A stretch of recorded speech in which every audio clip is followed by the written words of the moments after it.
What is going on, guys? Welcome back to the channel. And today you might be wondering why I have these two collect and connect figures from the DC Comics Multiverse wave out, and that is because I have finally found the missing piece that I needed to finally build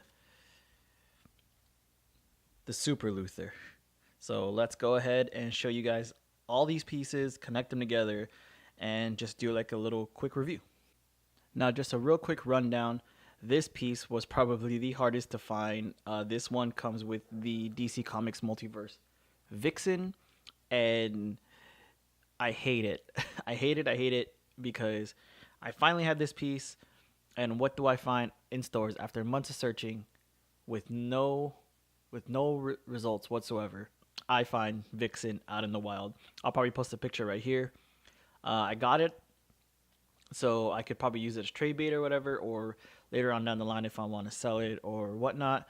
But now that I have this piece, yeah, I'm pretty sure I'm going to start seeing the Vixen pop up everywhere. So this comes from the Vixen. His arms come from the Atom figure. His legs from the Wonder Woman figure.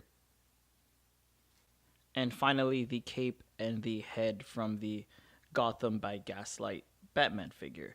And another thing to note, that he does have some separate pieces. He has this dark side style type head and a mother box that comes from the Walmart exclusive Spoiler and Harley Quinn. But I didn't pick up the Harley Quinn just because, you know, I wasn't like a huge fan of her, and I feel like the mother box wasn't like the best accessory, so I feel like that purchase wasn't justifiable. The Spoiler, on the other hand, I am a huge Batman fan, so slowly but surely trying to collect characters from the Bat family. So, you know, I had to grab her. So let's go ahead and put this guy together and see how he fares.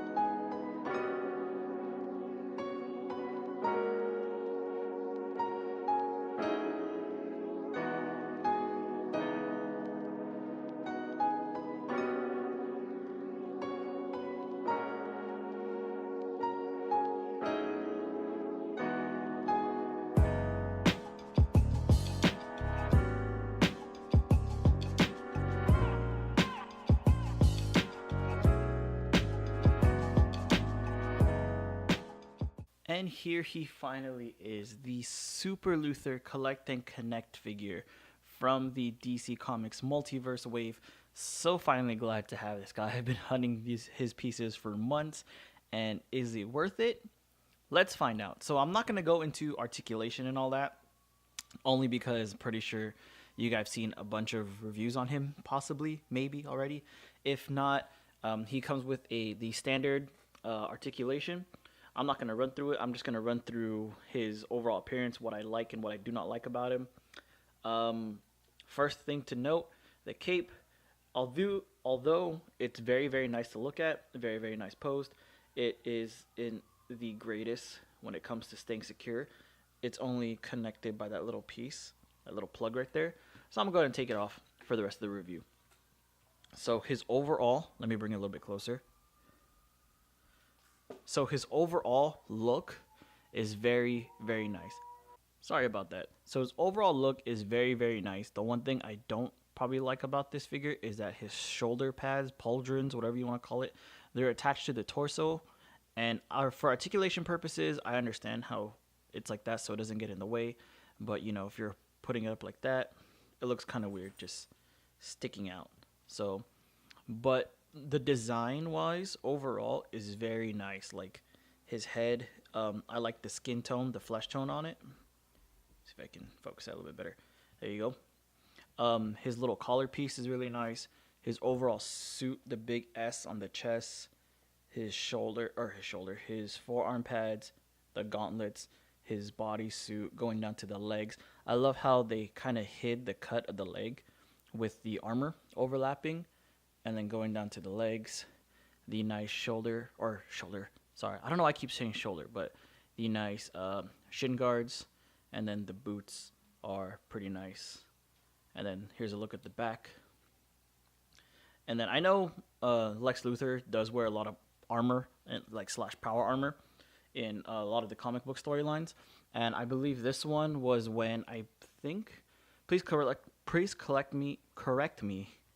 I can't speak today. Please correct me if I'm wrong, but I think this is from the New 52 when I think Superman died, and Lex Luthor wanted to honor him in his memory.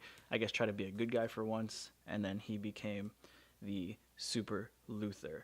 The one thing to note is I'm not sure if it's just my figure in general, but my torso doesn't have a waist swivel.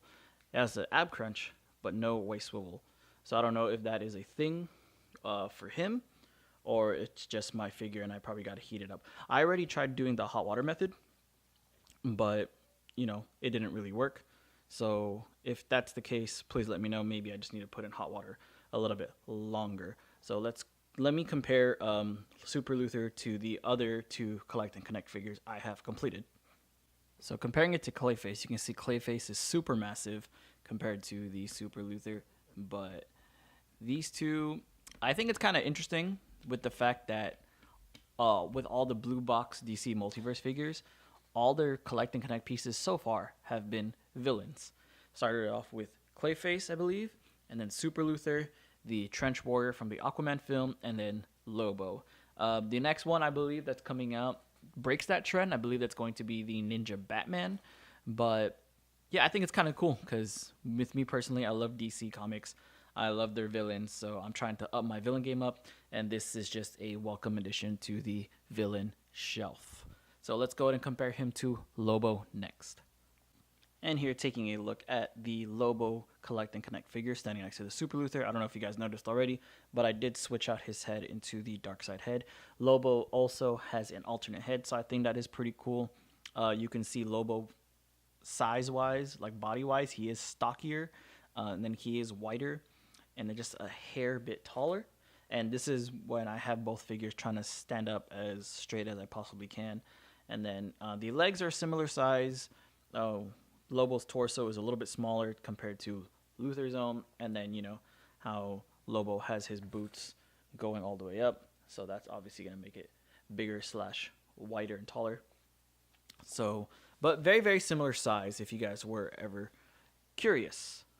Now just a final quick thoughts about this figure and I guess the DC figures in general.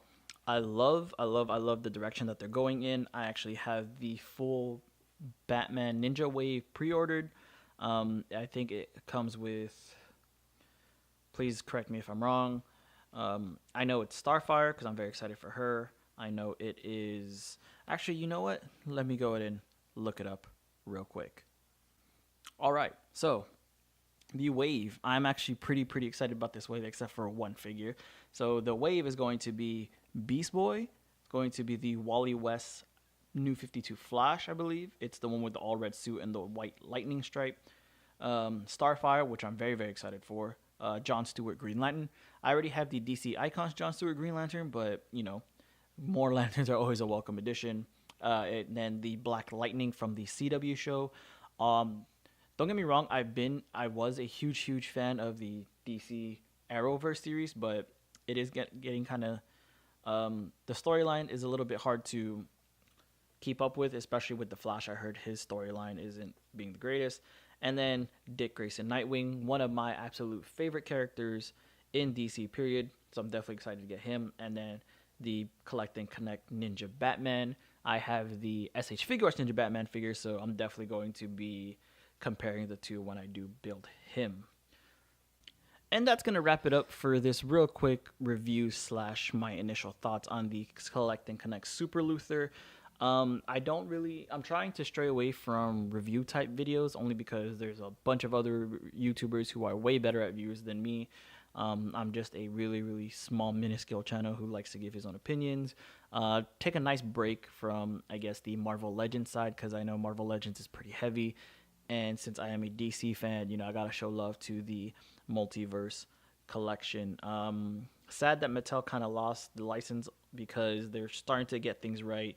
Hopefully, the rest of the figures that they are releasing knock it out of the park before they hand over the license to McFarlane Toys, and hopefully McFarlane Toys does a bang job like right out the gate. So, yeah, if you guys are fans of DC, if you guys are fans of the channel or a small channel that, you know, you like to see growth, here's some articulation. Yeah, if you guys like small channels, if you guys like DC content, please consider liking the video. Please consider subscribing if you are new. And until next time, I will see you guys in the next video. Peace.